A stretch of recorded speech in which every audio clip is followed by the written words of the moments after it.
അൻസിബ ഹസനും ലക്ഷ്മിപ്രിയയും തമ്മിലുള്ള പോര് മുറുകിക്കൊണ്ടിരിക്കുക. ഈ കാര്യങ്ങളൊക്കെ ആദ്യം പുറലോകത്തോട്ട് അറിയിച്ചത് അൻസിബയാണ്. എന്നാൽ ഇതിനൊക്കെ മുമ്പ് തന്നെ അൻസിബയെ മാനസികമായി പീഡിപ്പിച്ചുകൊണ്ടിരിക്കുകയായിരുന്നു ലക്ഷ്മിപ്രിയ. കൂടാതെ അൻസിബയ്ക്കെതിരെ പരാതി കൊടുത്തു. പരാതി കൊടുത്തതിന് ശേഷം 3 മണിക്കൂർ അൻസിബയെ പോലീസ് സ്റ്റേഷനിലിരുത്തി മാനസികമായി പീഡിപ്പിച്ചുവെന്ന് അൻസിബ പറയുന്നുണ്ട്. പക്ഷേ ലക്ഷ്മിപ്രിയ ഇപ്പോൾ അതിനൊക്കെ അവഗണിച്ചുകൊണ്ട് അങ്ങനെ ഒന്നും ഉണ്ടായിട്ടില്ല, അയ്യോ ഇതൊക്കെ തുറന്നു പറഞ്ഞാൽ, ഇതൊക്കെ പുറത്തോട്ട് വന്നു കഴിഞ്ഞാൽ ആ കുട്ടിയുടെ കാര്യം ഓർത്തിട്ട് എനിക്കിപ്പോൾ തന്നെ സങ്കടം എന്ന് പറയുന്നു. ഇങ്ങനെ സങ്കടമുള്ള ലക്ഷ്മിപ്രിയ പിന്നെ എന്തിനാണ് ഈ തെളിവുമായിട്ട് പോയത്? കൂടാതെ ഇത് തുടങ്ങി വെച്ചത് ലക്ഷ്മിപ്രിയ അല്ലേ? അൻസിബയ്ക്കെതിരെ പോലീസ് സ്റ്റേഷനിൽ പോയിട്ട് കേസ് കൊടുത്തിരിക്കുന്നു. കറക്റ്റ് എങ്ങനെയോ തെളിവുണ്ടാക്കിയിട്ടുണ്ട്, 1 മണിക്കൂറും ഇത്ര സെക്കൻഡും എന്നൊക്കെ പറഞ്ഞിട്ട്. പക്ഷേ ലക്ഷ്മിപ്രിയ വരുന്നത് തന്നെ അൻസിബ വന്ന് 1 മണിക്കൂറിന് ശേഷമാണെന്ന് പറയുന്നുണ്ട്. ഏതായാലും ലക്ഷ്മിപ്രിയയ്ക്ക് കുറച്ചും കൂടി പിടിപാടുള്ളത് കൊണ്ട് ഇതൊക്കെ അൻസിബയ്ക്കെതിരായി മാറ്റുമായിരിക്കും.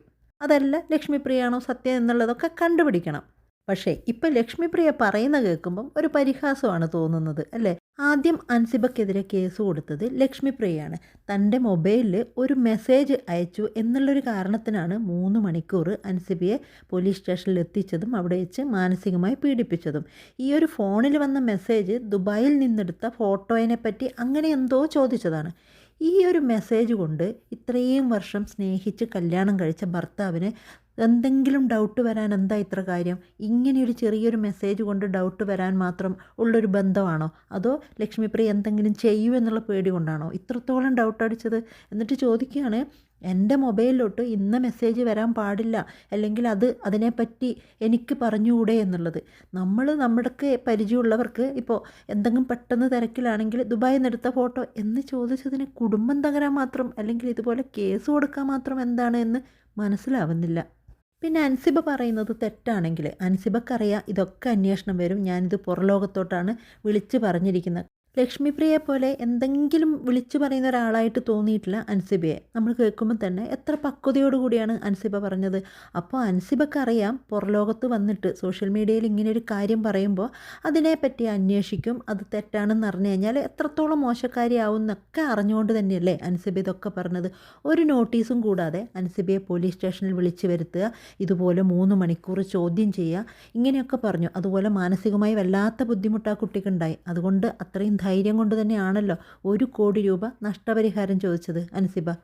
എന്നിട്ട് ലക്ഷ്മിപ്രിയ പറയാണ്, പോലീസുകാരുടെയും ഉദ്യോഗസ്ഥന്മാരുടെയൊക്കെ വിലപ്പെട്ട സമയം കളഞ്ഞതിൽ വിഷമമുണ്ടെന്ന് പറയുന്നു. അപ്പോൾ ഇത് ആരാണ് പോയത്? ആദ്യം തന്നെ അൻസിബയാണോ പോയത്? അല്ല, ഈ ഒരു മെസ്സേജിൻ്റെ ഒരു കാര്യം പറഞ്ഞിട്ടാണ് പോലീസ് സ്റ്റേഷനിൽ പോയി അവരെ സ്വാധീനിച്ച് ഈ അൻസിബയെ 3 മണിക്കൂർ അവിടെ പിടിച്ചിരുത്തി അവളെ മാനസികമായി ബുദ്ധിമുട്ടിപ്പിച്ചത്. ആ സമയത്തൊന്നും ആ SI മറ്റ് പല കാര്യങ്ങളും ചെയ്യേണ്ട ഒരാളാണ്. ഈ ഒരു കുഞ്ഞു മെസ്സേജിൻ്റെ കാര്യം പറഞ്ഞ് ഈ പോലീസ് സ്റ്റേഷനിൽ ഇങ്ങനെ പോയി നിൽക്കരുത്, അല്ലെ കേസുമായി പോകരുത് എന്നൊന്നും ചിന്തിക്കാതെ ഇപ്പോൾ വന്ന് പറഞ്ഞു നോക്കിയേ.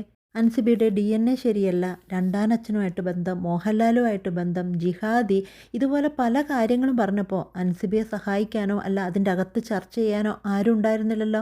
പകരം അൻസിബ ശരിയല്ല, അൻസിബ അങ്ങനെയാണ്, ഇങ്ങനെയൊക്കെ പറഞ്ഞ് അതുപോലെ തന്നെ കേസ് കൊടുത്തും ഒക്കെ അൻസിബയെ മാനസികമായി പീഡിപ്പിക്കുകയല്ലേ ഇവരൊക്കെ ചെയ്തിട്ടുണ്ടായിരുന്നത്.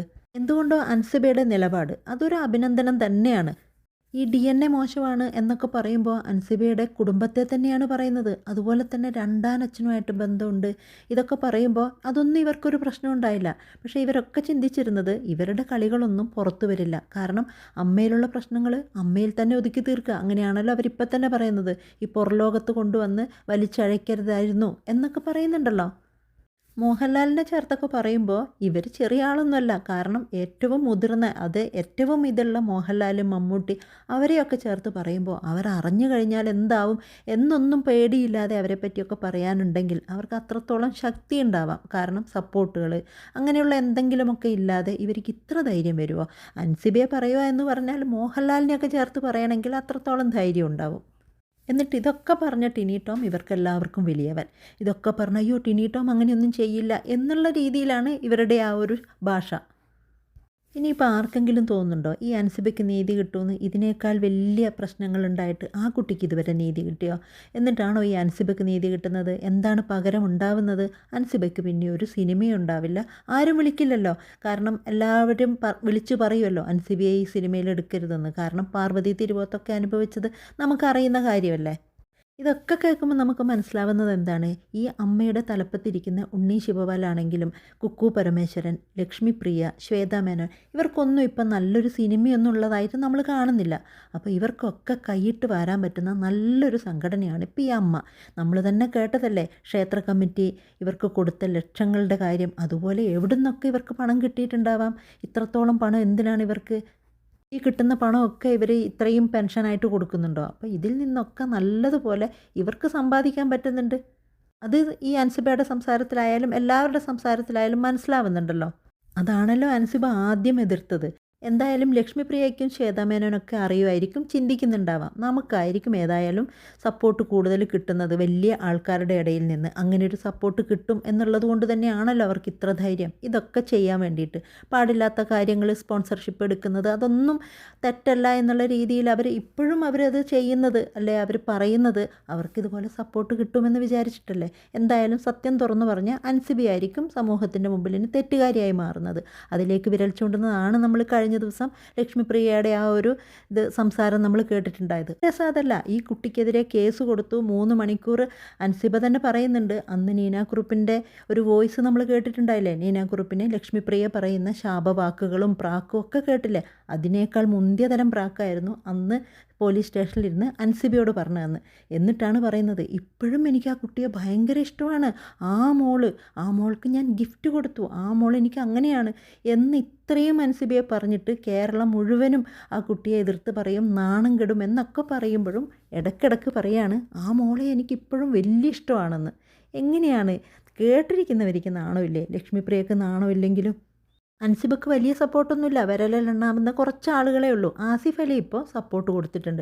പക്ഷേ ഈ സപ്പോർട്ട് കൊടുക്കുമ്പോഴും ആസിഫ് അലി പറയുന്നത് ഇത് പുറത്തോട്ട് എത്തിക്കേണ്ട കാര്യമുണ്ടായിരുന്നില്ല എന്നൊരു സംസാരവും ആസിഫ് അലി പറയുന്നുണ്ട്. പക്ഷേ അമ്മയിൽ നിന്ന് നീതി കിട്ടാത്തത് കൊണ്ടാണല്ലോ അൻസിബ അവസാനം പുറത്തോട്ട് വന്നത്. കൂടാതെ ഈ പുറത്തോട്ടാണല്ലോ ലക്ഷ്മിപ്രിയം വന്നത്. ഒരു മെസ്സേജിൻ്റെ ഒരു കാര്യത്തിന് അമ്മയിലല്ലല്ലോ ചർച്ച ചെയ്തിട്ടുണ്ടായത്, പോലീസ് സ്റ്റേഷനിലല്ലേ പോയിട്ടുണ്ടായത്. അപ്പോൾ ഇതുപോലെ ജിഹാദി എന്ന് വിളിക്കുകയും പല കാര്യങ്ങൾ ചെയ്യുകയും ഒക്കെ ചെയ്യുമ്പോൾ പിന്നെ അൻസിബ എന്താണ് വേണ്ടത്? ഇതൊക്കെ സഹിച്ച് അവിടെ നിൽക്കേണ്ട കാര്യം ഉണ്ടായിരുന്നോ? ആ കുട്ടിക്ക് തന്നെ അറിയാം. ആ കുട്ടി പറയുന്നുണ്ട്, വെറും ദൃശ്യത്തിൽ മാത്രം കണ്ടുവരുന്ന നായിക എന്നൊരു പേരുണ്ട്. പക്ഷേ ചെറിയ ചെറിയ സിനിമകളിലൊക്കെ ഞാൻ ചെറിയ വേഷങ്ങൾ അഭിനയിക്കുന്നുണ്ട്, അതാണ് എൻ്റെ കുടുംബത്തിൻ്റെ ഒരു ഇതെന്ന് പറയുന്നുണ്ട്. പക്ഷേ ഇനി അതൊന്നും കിട്ടില്ല എന്നൊരു ചിന്ത ആ കുട്ടിക്കുണ്ട്. അതൊക്കെ പോട്ടെ, എൻ്റെ ജീവന് തന്നെ ആപത്തുണ്ടാവോ എന്നുള്ളൊരു പേടിയും അൻസിബ പറയുന്നുണ്ട്. അങ്ങനെയാണല്ലോ സിനിമാ ഫീൽഡിൽ പ്രതികാരം തീർക്കലൊക്കെ എന്താണെന്ന് നമ്മൾ മുൻപും കണ്ടിട്ടുണ്ടല്ലോ. പക്ഷേ ലക്ഷ്മിപ്രിയക്കോ അല്ല ഇവർക്ക് ശ്വേതക്കോ ഒന്നും ഇനിയിപ്പോൾ സിനിമ വേണ്ടി വരില്ല. അവർക്കൊരു അഹങ്കാരം പിടിച്ച് ഒരു അധികാരം കയ്യിൽ കിട്ടി എന്നുള്ളൊരു ഭാവം അവരുടെ എല്ലാം ആ ഒരു ഇതിൽ കാണുന്നുണ്ട് നമ്മൾ. പിന്നെ ഇഷ്ടം പോലെ കൈയിട്ട് വാരാൻ ഇതുപോലെ പല സ്ഥലങ്ങളിൽ നിന്നുള്ള സ്പോൺസർഷിപ്പും ഒക്കെ വരുന്നുണ്ടാവാം. അപ്പോൾ അവർക്ക് ഇനിയിപ്പോൾ സിനിമയും വേണ്ട, ഒന്നും വേണ്ട. പിന്നെ സപ്പോർട്ട് പല രീതിയിലും വമ്പന്മാരുടേത് ഉണ്ടാവും എന്നുള്ളൊരു പ്രതീക്ഷ അവർക്കുണ്ട്. അങ്ങനെ കിട്ടുന്നും ഉണ്ടാവാം. അതുകൊണ്ട് തന്നെ അവർക്ക് ആരെയും പേടിയില്ല. പേടിക്കേണ്ടത് ആരാ? ഇതുപോലെ ചെറിയ ചെറിയ കാര്യങ്ങൾ ചെയ്യുന്ന പാവം പിടിച്ച പെൺകുട്ടികൾക്ക് മാത്രമേ ഇങ്ങനെയുള്ള കാര്യങ്ങളെല്ലാം വരുള്ളൂ. അല്ലെങ്കിലും നമ്മളെപ്പോഴും അയ്യോ സത്യത്തിൻ്റെ ഭാഗത്തെ ദൈവവും എല്ലാവരും നിൽക്കുമെന്നൊക്കെ വെറുതെ പറയുന്ന വാക്കുകൾ മാത്രമാണ്. നമ്മൾ കാണുന്നത് എന്താ? സത്യത്തിൻ്റെ കൂടെ ആരാ ഉള്ളത്? അതുപോലെ സത്യം ചെയ്യുന്നവരും എല്ലാ കാര്യത്തിലും നന്മ ചെയ്യുന്നവർക്കും എവിടെയാണ് നീതി കിട്ടിയിട്ടുള്ളത്? നമ്മൾ കണ്ടുവരുന്നത് അങ്ങനെയല്ലേ? എനിക്ക് തോന്നുന്നില്ല സത്യത്തിന് ഒരിക്കലും നീതി കിട്ടിയത് നമ്മൾ കാണുന്നില്ല.